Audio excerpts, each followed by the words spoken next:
Okay, I think we're ready to get started. Hello and welcome to What's New, What's Next.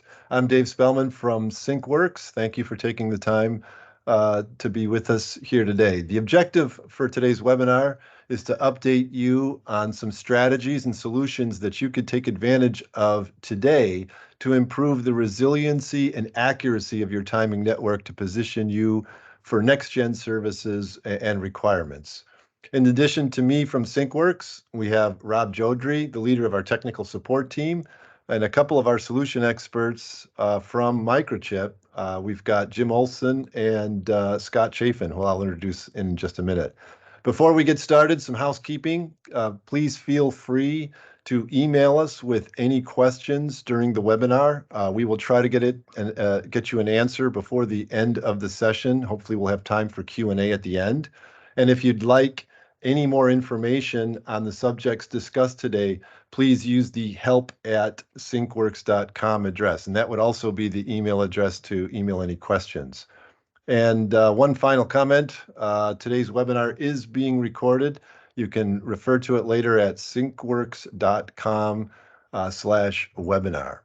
So to start with, let's take a quick look at the agenda.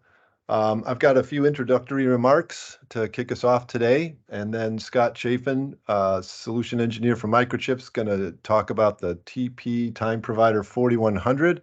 Rob Jodry is going to present the third generation BITS solution, and again, he's our technical director here at Syncworks. And then finally, Jim Olson's going to wrap it up with an update on 5G and the ePRTC solution. And again, hopefully we'll have some time for Q&A at the end. Okay, just a quick overview of Syncworks in case you're not familiar with us and haven't done business with us in the past. These are some just quick facts about our company. We're privately held systems integrator located down here in beautiful Ponte Verde, Florida, with over 20 years of experience in the industry. We're the largest stocking supplier of precision timing solutions in North America. We specialize in the telecom, cable, and critical infrastructure verticals, and we're a full service partner offering full lifecycle services from consultation, design, staging, implementation, and support. I'll talk a little bit more about that in just a second. Our values are responsiveness, exceptional responsiveness, flexibility, and obsessive customer satisfaction. Boy, that's a mouthful. And we live up to that every single day. So what is it that we do here? And I wanted to just share with you just briefly a quick highlight on what it is we do at Syncworks. I mean, essentially, the bottom line is we provide best-in-class support around Microchip's best-in-class products. And we do it using a proven process that we've refined over 20 years and thousands of projects in the verticals that I talked about before. Everything from, education at the beginning to analyzing your requirements, designing a solution, building and validating that solution, training your team, managing the network if you'd like us to do that. And at the end of it all, your network is in sync. Again, the bottom line to all of this is we apply everything we learned over 20 years to everything we do. So as our customer, hopefully you are the beneficiary of that.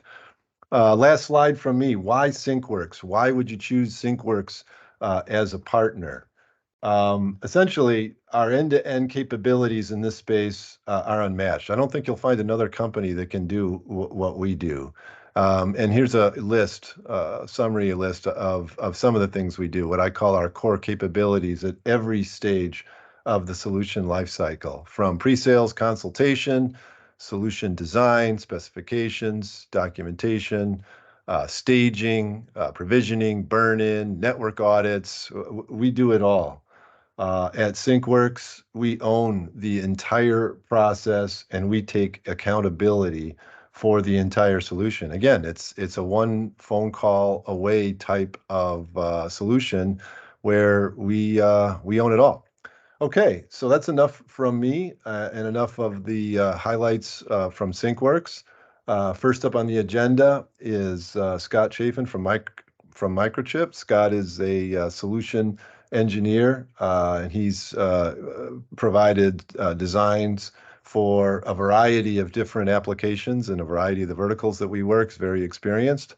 And Scott's going to present on the Time Provider 4100. So I'll turn it over to Scott. Scott? Thank you, Dave. And welcome everyone to the Time Provider 4100 showcase. Let's just start off by giving you a close-up look of the Time Provider 4100. Top there's the base unit, and then you can have a base unit with an E1T1 composite clock expansion and an or a 1 gig 10 gigabit expansion. So we'll jump into this a little bit more and go through some of the options and stuff that are available. Sorry, I'm not going to go through all 8 points here. You guys can be looking at this while I talk. I just want to point out that it does have dual minus 48 volt DC power inputs. And the Ethernet ports support NTP, PTP, synchronous Ethernet, and management. And we also support the time of day, 1 pulse per second, and 10 megahertz outputs as well. The number 2 there, the GNSS input, there is a multiband option for this. And I'll talk a little bit more about multiband in a slide in a moment or two.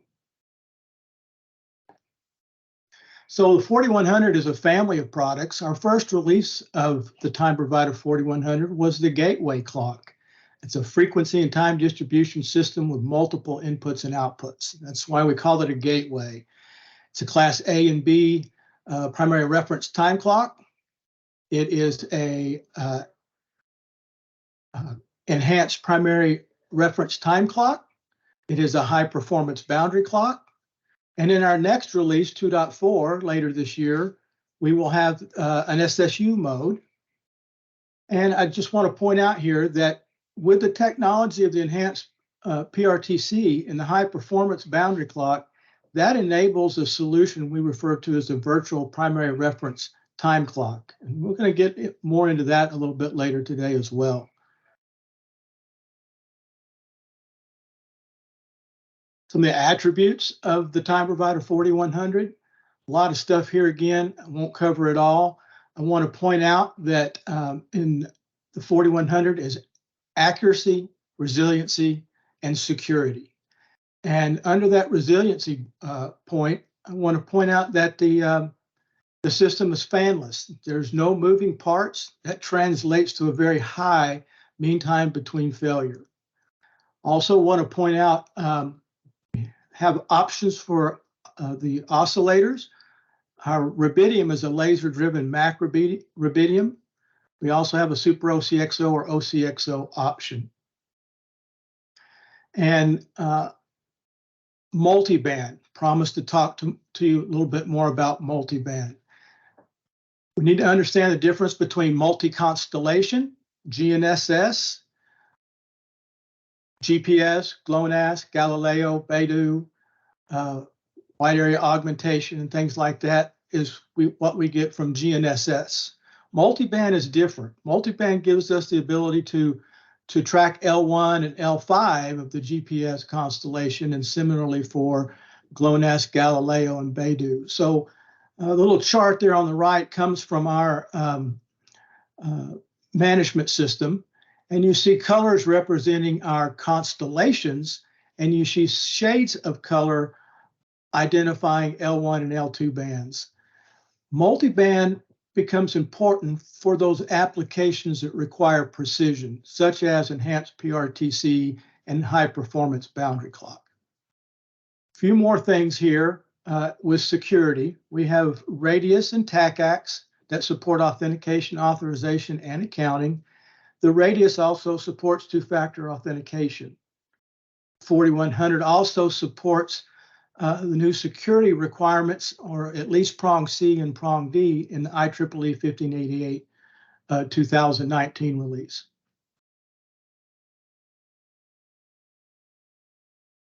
I believe I've already mentioned that the Time Provider 4100 does support software redundancy. Put this up here just to kind of show you how that's laid out when we do it. Current release of software supports active and standby. We use an Ethernet 2 interconnection between the two units with a Cat5 cable. That's a heartbeat. Lets the active and standby unit know the other one's there and available. And then Ethernet 4 is a fiber connection where we're doing all the management and transfer of signaling and stuff like that. All the fast stuff is happening on Ethernet 4 with that fiber connection. So it gives us a high availability for Ethernet timing services such as NTP and PTP. In summary, the Time Provider 4100 is a flexible family of products that provides accurate, reliable, and secure time and frequency timing services for your packet networks. Has functionality for a gateway clock with SSU functionality, Class A and B primary reference time clock, can be an enhanced primary reference time clock. It can also be a high performance boundary clock. Thank you for listening. Dave, back to you. Okay, thanks, Scott. Very informative presentation. Lots of great things out of that TP4100. We're having a ton of traction with that with customers across the region. Next up is Rob Jodry. Rob's our technical support director. If you currently work with us at all, I'm sure you've worked with Rob. His insight is extremely valuable through every stage of the process. Rob, you're up. Thanks, Dave. I'm Rob Jodry, Technical Support Manager with Syncworks, and I'm going to talk about third generation bits clocks. It's helpful, I think, to kind of discuss where this all kind of came from and where this all started. So the first generation of bits clocks that was brought into the network back in the day. First of all, bits clock, building integrated timing supply is what the acronym is. Lots of names for these things, right? Clocks, bits, TSG, timing signal generators, all kind of the same thing. But the idea, the concept is that in a given central office, all the network elements in that office would be referenced by the same source, the same Stratum 1 traceable reference. So you bring these highly stable references into a bits clock. And so it's a couple of references in and then a bunch out. So you can time many, many network elements from a couple of references. So if you've got offices in Manhattan and they're connected via fiber to central offices in New Jersey, everybody's got to be Stratum 1 traceable, because if they aren't, if the New Jersey sites are not Stratum 1 traceable, now your digital bit streams are not operating at the same nominal rate. So that's again kind of the key here. So the first gen bits clocks were primarily hardware based. Optioning was done via dip switches. So you'd break out a little, your pencil or your pen, and you would throw dip switches to option B8ZS and framing formats and all that kind of thing. The alarming was pretty basic. You had these discrete alarms, these contact closure alarms. You would get a minor, a major, or a critical. That's what you got. There was a major alarm. Didn't know what it was. You'd dispatch somebody there, and they'd check it out and see what was going on. So this notion of a bits clock, why do we deploy them? The communications network was evolving from frequency division multiplexing to time division multiplexing. And the systems that you still see in many cases today, when they were evolving, back in the 70s, 80s, and 90s, digital cross-connect systems, the old 3-1 DACs, they called them. You would multiplex T1s into T3s, digital carrier systems, digital switching machines, the Western Electric's 5ESS, Northern Telecom's DMS switches. These all needed timing because they were digital interfaces to these systems. The transport systems, SONET was everywhere. SONET and SDH in Europe, SONET here in North America. And SONET, the acronym Synchronous Optical Network, synchronous is the first word in the acronym. So that's what drove this need to get all the equipment tied to a common reference. And these first gen bits provided frequency-based timing. So it was a DS1, a framed DS1 signal, or a composite clock, a 64 kilobit digital signal. So the next round, the next generation of bits clocks, a big quantum leap, if you will, that came forward was they had improved processing capability. So by that I mean one big thing was there was an RJ45 connection to the backplane of the shelf usually, and you could plug that into a switch or a router, and you could remotely connect to it via IP. And that was a big thing. Now you could, be in a network operations center somewhere remotely, log in, look at alarms, configure things. You could, to protection switching, you could move active cards around, that kind of thing remotely. That was sort of there was a big sort of a drive in the workplace back then to decentralize the workforce. Rather than have a bunch of folks in every building everywhere, you would, centralize that work in a NOC center. You'd monitor and maintain, provision, configure the system remotely. So that was a big thing. And you also get to this point where you're actually getting alarms that were intelligible. It would tell you what the problem was: loss of signals, failed cards. These different issues would come in English, so you could see what you're into. They would report back, typically to a NOC center. So you're not just dealing with minor, major, critical alarms. You've got usable, intelligent information that you can make determinations about. Is this a big deal? Do I need somebody there? What have I got? So also some algorithms were added that enhanced overall system performance.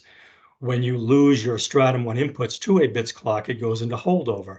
So holdover could be improved using these more sophisticated processor-driven systems, but still primarily kind of a hardware-based system. They required specific plugins to do certain jobs.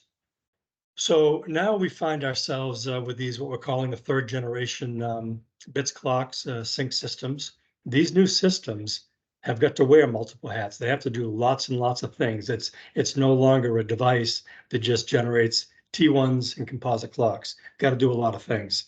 The way I think about it is that it's got to look forward and provide services for the market and its new service requirements.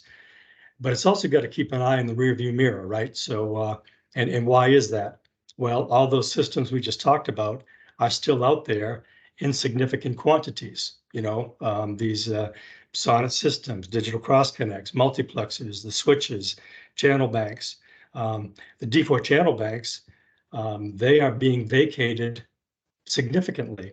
But what we find is the services that are left behind, the last ones to go, are the most critical. E911, SS7 links.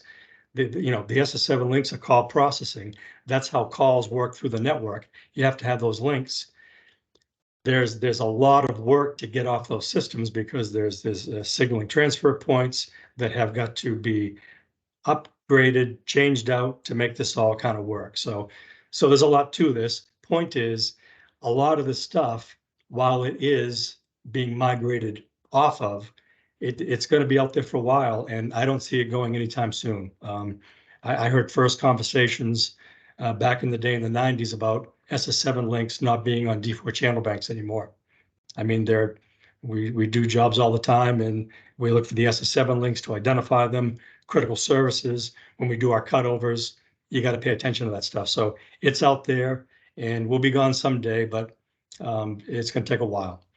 So that's kind of one group of hats that the next gen bits have to handle. And then, of course, as we said, next generation stuff. Transport systems and timing both have been migrating to a packet-based format. So network elements that provide transport, like the old SONET systems, now this stuff is packet-based. And some of the transport systems, rather than having to directly wire from a bits clock, wires that bring a DS1 over to the backplane of that system to provide timing, now you can send packet timing, PTP, precision time protocol. It's a packet of data that's got timestamps in it that a device can use to derive time. So those are the drivers for the other hat these systems have to wear. So packet base is required for 5G. GPS backup, I'll talk about that in a minute. Next gen transport equipment, like I was talking about. Then all these other services, synchronous Ethernet, time of day, 1 PPS, 10 megahertz. These systems have got to be capable of all these different reference signals. So again, we've got to meet the legacy systems, as we said. So one thing that it's got to do, and we do a lot of this here at Syncworks, is we go in with these time provider 4100s, this third generation bits, and oftentimes we do have to replace these legacy manufacturer discontinued systems, getting more and more difficult to get parts. Syncworks actually has lots of parts for these legacy systems, but they, again, some of these systems are 30 plus years old, and they're just they're already beyond their end of life, but they're going to be gone someday, and we've got to have something take its place. And this notion of third generation bits is doing that. So meeting the legacy stuff and taking care of the new services required with today's markets. Jim Olson with Microchip is going to do a presentation after me here, but I mentioned this EPRTC and VPRTC in the slide. It stands for Enhanced Primary Reference Time Clock and Virtual Primary Reference Time Clock. They kind of go hand in hand. It is a really cool service that addresses GPS vulnerability, which is a really big thing. It's really beginning to grab some traction. Syncworks has been talking about this for some years. People understand that all of our eggs are in this GPS basket, and you know, people's heads nod when we talk about it. But as far as any movement on it, it's been hard to sort of get traction going, but it really is not the case. We've been attending seminars across the country. We had a team over in Barcelona, Spain, and we were in Canada a few weeks ago, and we just were down in Florida at another convention, and this conversation is coming up. People are asking about GPS vulnerability and what happens if there's a major outage with it. What do we do? And those two services, that EPRTC, Extended Primary Reference Time Clock, and Virtual, is a very powerful tool. And these 4100s are the heart of that. It's a pretty cool service. So this notion of this third generation bits, it's interesting. And I'll show you this next slide. It's kind of sums the whole thing up, but we think about it oftentimes in an overlay configuration. So if you have, one of our most common issues that we get involved with our customers is they'll have a legacy telecom solutions, the old DCD LPR GPS receivers. They're decades old. They're failing, to be expected. And so they have to replace that with a new GPS receiver. This 4100 is a great fit for that. We have a retrofit kit. We can reuse a lot of the conduit infrastructure, install a new system, 4100 GPS antenna, get it locked up. It's Stratum 1 traceable. We can take T1s out of it and time your bits clock. So that immediate problem is resolved. But now up on top, this overlay notion on top of this old legacy system, what you've got is this device that can do all the things we just talked about, in addition to just providing a couple of taps to drive your bits clock. That's what the DCD LPRs did it very well for a lot of years, but that's all it did. Antenna, receiver, two T1s out, end of story. This meets that need, but in addition to that, you can use it for, again, 5G deployment. We also have, so you can configure these different ways. A common way that we deploy them oftentimes for a bits replacement is there's an active standby, so you get a 1-for-1 configuration protection scheme, and you can have, if you're doing, you know, bits, you want the kind of the legacy frequency outputs, composite clock and DS1, you can get 40 outputs with these two units. Syncworks also has these expansion modules that you see in this picture. We have in both flavors, composite clock and DS1. So if you have a need where you go more than say, I need 40 outputs, I need 80 outputs. You can just expand, take taps off the 4100s, drive these panels. These panels take 2 inputs and you get 20 out. So it's a modular solution, and you can upgrade your system and roll off your existing legacy bits clock. So this there's a few things that I just want to kind of touch on here in my summary slide. But so again, with the 3rd gen bits, you get packet services, the Precision Time Protocol, NTP. This PTP is a powerful tool. So it's great for services like, for example, 5G wireless uses directly PTP traffic flow. So it goes from the 4100 out to the network, and it's how they reference the network. You can also use it just to make your actual timing network more resilient.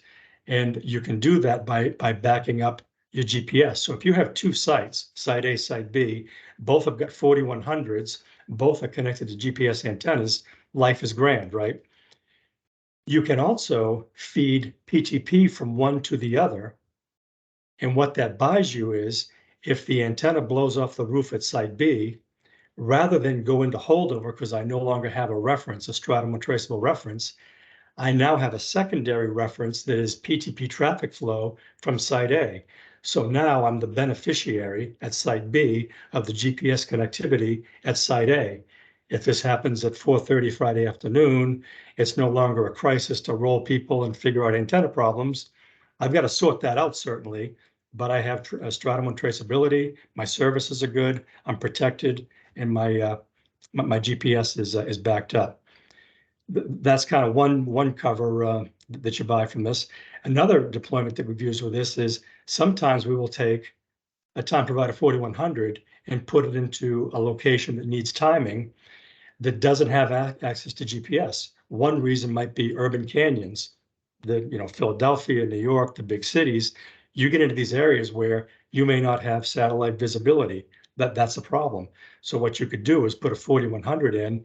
You would configure one of the ports as a PTP client, and you could take PTP timing in from another location, use its antenna as your reference, and now again, you've got a timing system that can provide all your timing needs at that location without GPS connectivity. Another thing we bump into with some of our customers is they might be in a big commercial complex, and they just rent or lease a room for their equipment. And they don't have the right to get up onto the roof. And if they do, in some cases, you pay for that. If you want to have conduit go up 13 floors and up onto the roof, it can get pretty pricey. So this is a nice solution. This PTP as a reference has been a great solution for us. So it's a lot of flexibility with the services, lots of backup and resiliency. Jim's going to mention this EPRTC and VPRTC, which is a pretty exciting solution that I think you'll like. And then again, it covers the legacy bit services. Eventually, are we going to roll off all that time division multiplexing stuff, the TDMs, the sonnets? Absolutely. But in the meantime, it does need some kind of a reference and meets all those needs. So if you've got any questions on any of this, we'd be happy to talk anytime, and our contact info is there. And we thank you for your time and your attention, and I will turn it back to Dave. Thank you. Okay, great. Thanks, Rob. As always, extremely knowledgeable presentation.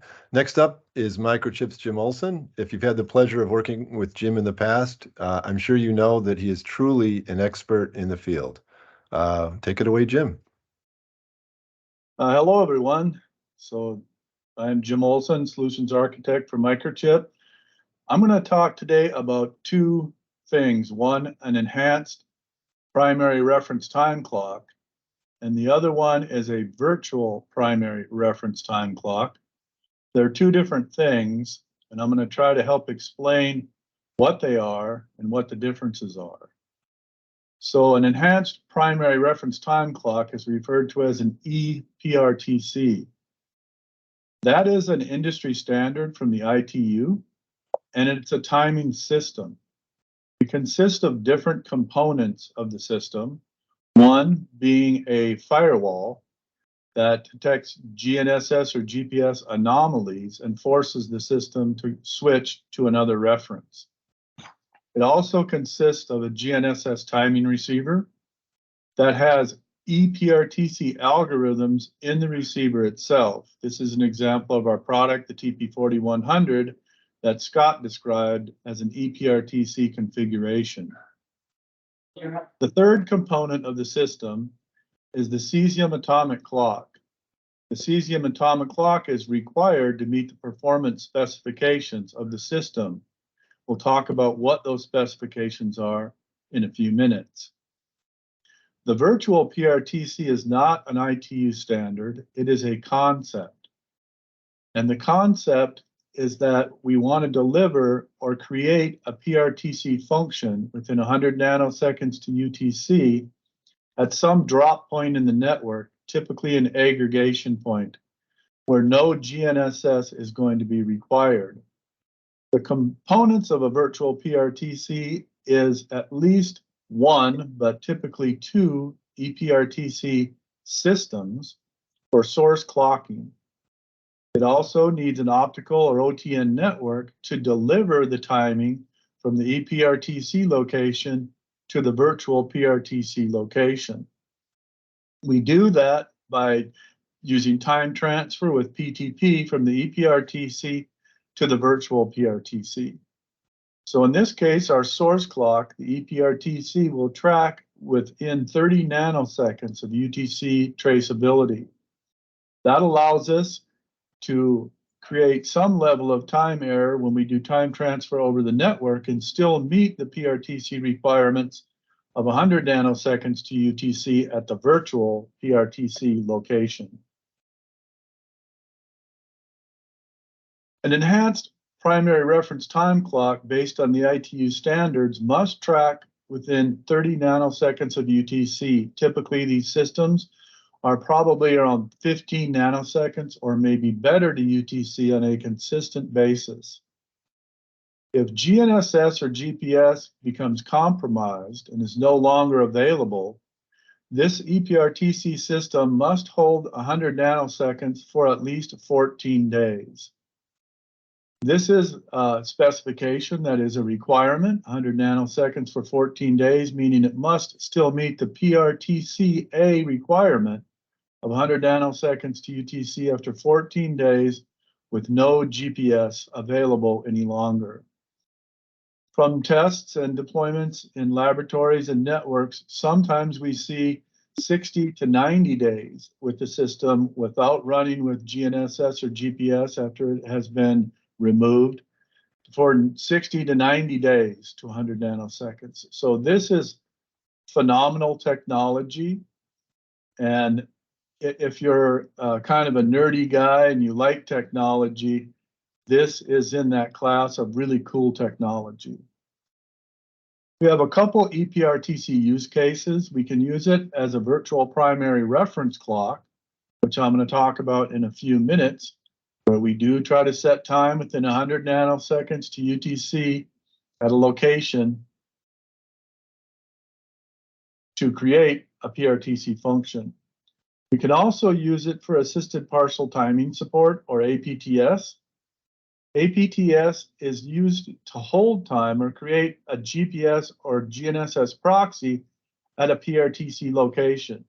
At some point in the future, we'll probably do additional presentations and we'll probably cover this topic of APTS or assisted partial timing support at that point. A primary reference time clock is a function. It is the ITU standard G.8272. So a PRTC can be a system. It can be a GNSS and GPS timing receiver that also has PTP server capability built into the product. But it can also be a network. G.8272 specifies the time error at the PTP output relative to UTC for different PRTC statements. PRTC-A and PRTC-B. PRTC-A is better than 100 nanoseconds to UTC, where PRTC-B is 40 nanoseconds or better. With our product, the TP4100, we can configure it as a PRTC-B. Typically, to consistently meet that performance level, we have to do what Scott was referring to earlier, using multi-band or multi-constellation antenna concepts. A virtual PRTC is a transport network that uses PTP time transfer to deliver precise timing services. We try to create a PRTC-A function at any desired location in the network by transporting clock from the ePRTC locations to the virtual PRTC drop point in the network. We can use different types of transport technology to create a virtual primary reference time clock. We can do Ethernet with boundary clocks in it with Class C or better. We can also have an optical layer with standalone high-performance boundary clocks. An example of a high-performance boundary clock is the TP4100. We also can do optical layer with Class C or better that's embedded in things like ROADMs or other types of optical transport technologies. A virtual PRTC is a system and a concept for time transfer over the network that is very resilient.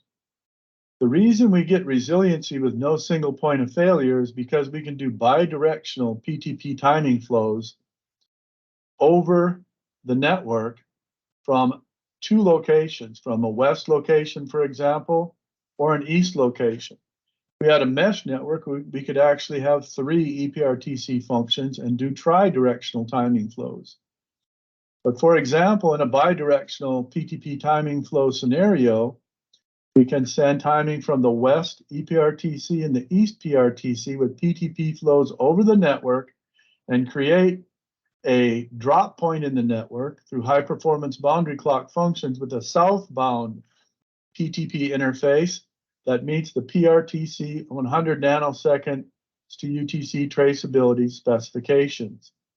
In this illustration, we show bidirectional timing flows. So if we have a fiber cut in one direction, we can continue to have timing flowing from the other direction as well as traffic. So we have a highly redundant, highly accurate, highly resilient way of delivering accurate timing and creating PRTC functionality at drop points in the network anywhere we desire. This illustration shows some examples of how to do optical timing methodologies. We can do timing in band over optical networks such as DWDM or ROADM products. If we look at number 2, we can also do timing over DWDM networks using external high-performance boundary clock functions.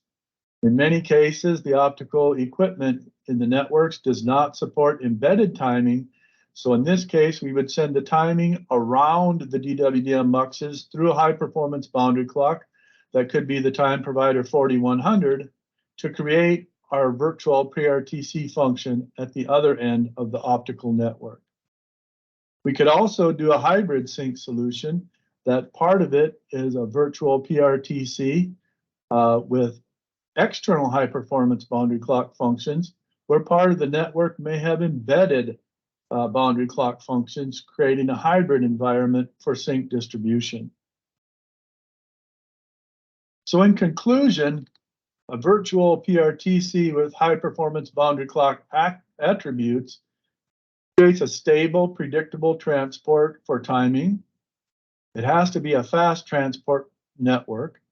It cannot be necessarily older technology involved without using external high-performance boundary clock functions.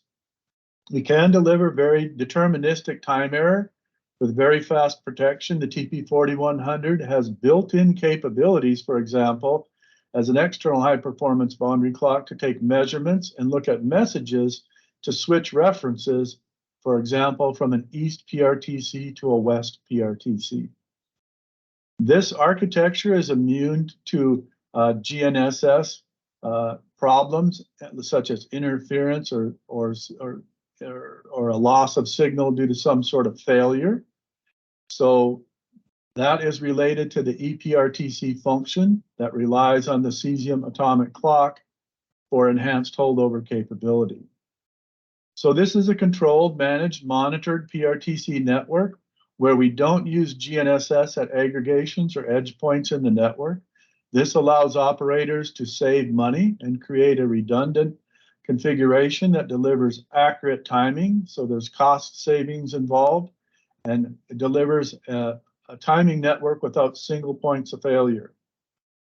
So I hope this helps everybody get a little bit educated on enhanced primary reference time clock as a system function and virtual primary reference time clocks as a network to transfer time. That concludes my presentation for today. Thank you, and I guess at some point I'll be available to answer some questions. Okay, great. Thank you, Jim. I would agree, very cool technology. So excellent presentation. Looks like we do have time for just a few questions. I've got a few of them here that I'll start with. Looks like our first question is for Rob. The question is, how challenging is PTP deployment as a service or GPS backup? Rob? Yeah, not overly complicated or difficult. So there's, as with anything, there's certainly design considerations. You've got to look at the overall network. You've got to look at devices. You've got to look at bandwidth of ports. Primarily, however, if you've got a couple of network elements PTP capable, question one is, what do I want to do with the service? Am I concerned about frequency reconstruction? Am I concerned about frequency time phase? So there's choices about protocols, some administrative connectivity issues, and find it very easy. We recently did a job for a customer, had a couple of sites, 4100s, GPS connectivity. They wanted a GPS backup. And I mean, I think it was 40 minutes of configuration total and PTP traffic flow. And now what you've got is two systems locked to GPS, lose antenna at one site. Now you're not in holdover. You're taking timing from the other site, GPS traceability through that unit via PTP. So we found it's a great tool. Great. Thanks, Rob. Next question is one for Jim. Can you use an EPRTC without a cesium? And if so, what would the difference be in performance? So Dave, that's a good question, and I guess it would add on to some of the technical explanation around an EPRTC. So an EPRTC uses a cesium standard as a reference, and a cesium is a frequency device or a frequency standard atomic clock device. So when we apply the reference of the cesium to the GNSS receiver with the EPRTC algorithms, the EPRTC system, GNSS timing receiver, uses that data to collect the offset between the cesium standard and the signal or accuracy coming down from GPS or GNSS. So it measures and learns the offset between the cesium and the GPS signal. So if GPS is compromised after that learning algorithm is running for a few weeks, it continues to make corrections to the system because it knows what the difference is. So a cesium has a certain holdover capability. Typically that's about, it would be about a little less than 100 nanoseconds per day. But with that learning algorithm, continuously making corrections if GPS is no longer available, we can produce enhanced holdover to where we don't meet that 100 nanoseconds holdover that we would see one day from a free running cesium. In the EPRTC system, we can extend it to a couple of weeks or even possibly a couple months. So that's the function of the EPRTC algorithms in the receiver. So if we remove the cesium from the equation, we can only get the holdover performance of the GNSS receiver based on the quality of the internal oscillator. It could be a crystal oscillator or a rubidium oscillator. If you want to try to create an EPRTC function without using a cesium, you could do it, but you would only get the holdover of the internal oscillator. And the best choice, of course, would be a rubidium, but you wouldn't get that long-term protection for loss of GPS or GNSS without that cesium atomic clock standard. Great, Jim. Thanks for clarifying that. Looks like we have time for just one more question. Let's see. This one looks like it's for Rob. What would EPRTC need to be deployed at some or all sites in the network? Can you do it at just a few sites, or do you need to do it at all, Rob? Yeah, as Jim was saying, is typically just a few. Thankfully, you haven't got to deploy this at every location. So again, it comes down to kind of a network design consideration. What you've got is you've got to look at geography and kind of map things out. The idea here is to sort of strategically lay out these EPRTC locations. So you've got this area timing hub we refer to it as, and you've got this highly accurate clock. And if you do lose your antenna at that site with EPRTC capability, as Jim said, you've got this 14-day holdover where you're still connected and you're within that 100 nanosecond spec for 14 days. So if you're providing timing not only locally but to other sites, you're effectively at GPS connectivity performance without that antenna. So great service. It's pretty cool stuff. Great. I agree. That's very helpful to clarify that, Rob. So thanks, Rob. Thanks, team, and thank you all for attending today's What's New, What's Next webinar. We're happy to continue the conversation via phone or email. Please reach out to us. And thanks again until next time.